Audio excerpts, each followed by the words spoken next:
മോഹൻലാൽ ആരാധകരും സിനിമ ആരാധകരുമൊക്കെ വലിയ സന്തോഷത്തിലായിരുന്നു. രാവിലെ മുതൽ തന്നെ വലിയ ആഘോഷത്തോടെയാണ് അവർ എമ്പുരാന്റെ വരവ് ആഘോഷിച്ചത്. നമ്മൾ അത് ന്യൂസ് 18 തന്നെ പ്രേക്ഷകർ കണ്ടതാണ്.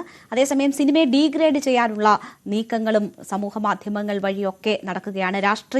സിനിമ പറയുന്ന രാഷ്ട്രീയവും വലിയ വിവാദം സൃഷ്ടിച്ചിരിക്കുന്നു. ഇപ്പോൾ കിരൺ ബാബു നമുക്കൊപ്പം വിവരങ്ങളുമായി ചേരുകയാണ്.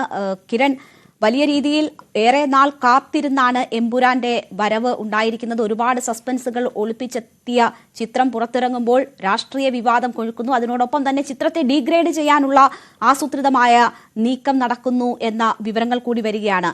ഈ രാഷ്ട്രീയ നിലപാട്, ഈ സിനിമ പറയുന്ന നിലപാടാണോ ഈ ഡീഗ്രേഡിന് പിന്നിലും പ്രവർത്തിക്കുന്നത്? എന്താണ് ലഭ്യമാകുന്ന വിവരങ്ങൾ?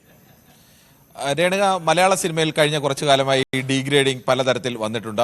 പക്ഷേ അപ്പോഴെല്ലാം സംഘടിതമായിട്ടാണ് ഇത് ചെയ്യുന്നതെങ്കിലും മുഖമില്ലാത്ത ആളുകളോ അല്ലെങ്കിൽ വ്യാജ പേരുകളിലുള്ള ആളുകളോ ഒക്കെയാണ് ഇത്തരം കമന്റുകൾ. ഇന്നായാലും നമുക്ക് നമ്മുടെ യൂട്യൂബ് ചാനലിന്റെ താഴെയായാലും ശ്രദ്ധിച്ചാൽ അറിയാം, തുടർച്ചയായി ഒരേ ആളുകൾ അല്ലെങ്കിൽ കുറച്ച് ആളുകളാണ് തുടർച്ചയായി കമന്റുകളൊക്കെ ഇടുന്നത്. പക്ഷേ അതിനൊക്കെ അപ്പുറത്തേക്ക് ഇത് കടന്നുപോയിരിക്കുന്നു.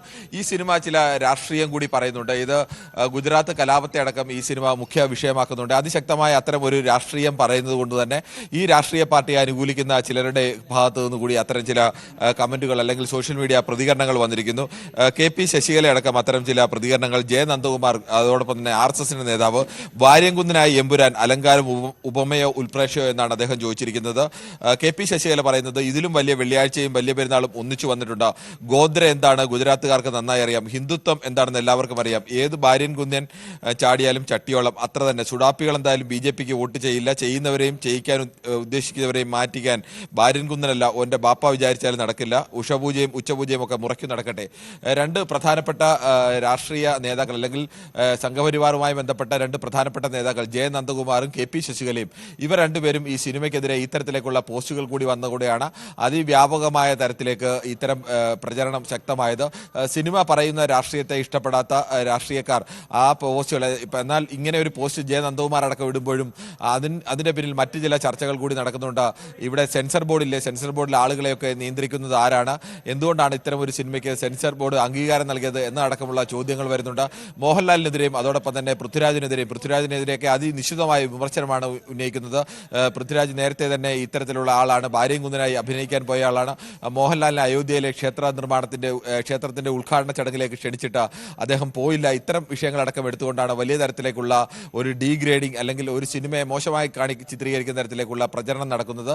മുൻകാലങ്ങളിലൊക്കെ സിനിമയ്ക്കുണ്ട് അങ്ങനെ ഒരു ഡീഗ്രേഡിംഗ് പ്രചരണം ഉണ്ടായിരുന്നെങ്കിൽ അതെല്ലാം നമ്മൾ നേരത്തെ പറഞ്ഞതുപോലെ പേരില്ലാത്ത ആളുകൾ അല്ലെങ്കിൽ മുഖമില്ലാത്ത ആളുകളുടെയൊക്കെ നേതൃത്വത്തിൽ ഉണ്ടായിരുന്ന ഒരു കൂട്ടം ആളുകൾ തുടർച്ചയായ കമന്റുകൾ ഇടുക എന്നുള്ളതായിരുന്നു. ഇന്ന് ഇപ്പോൾ അത് മാറിക്കൊണ്ട് സമൂഹത്തിലെ പ്രധാനപ്പെട്ട രണ്ട് പ്രസ്ഥാനങ്ങളുമായി ബന്ധപ്പെട്ട രണ്ടുപേർ തന്നെ നേരിട്ട് വന്നിരിക്കുന്നു.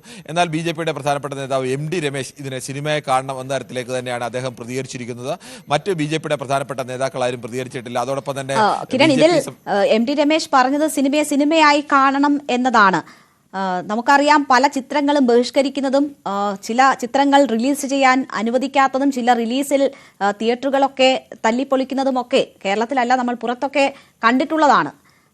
ആ തരത്തിലേക്ക് എന്തെങ്കിലുമൊക്കെ പ്രതിഷേധത്തിന്റെ ആഹ്വാനമായോ അല്ലെങ്കിൽ ബഹിഷ്കരണത്തിന്റെ ആഹ്വാനമായിട്ടോ ഒക്കെ വരുന്നുണ്ടോ? ആ നിലയിലേക്കൊക്കെ രൂപപ്പെടുന്നുണ്ടോ? അത്തരത്തിലേക്കുള്ള ഒക്കെ രൂപപ്പെടാൻ ആഗ്രഹിക്കുന്ന ചിലരെങ്കിലും ഉണ്ടാവാം. അതുകൊണ്ട് തന്നെയാണല്ലോ ഇത്തരം പോസ്റ്റ് ഈ രണ്ട് പ്രധാനപ്പെട്ട ആളുകളിൽ നിന്ന് ഉണ്ടായത്.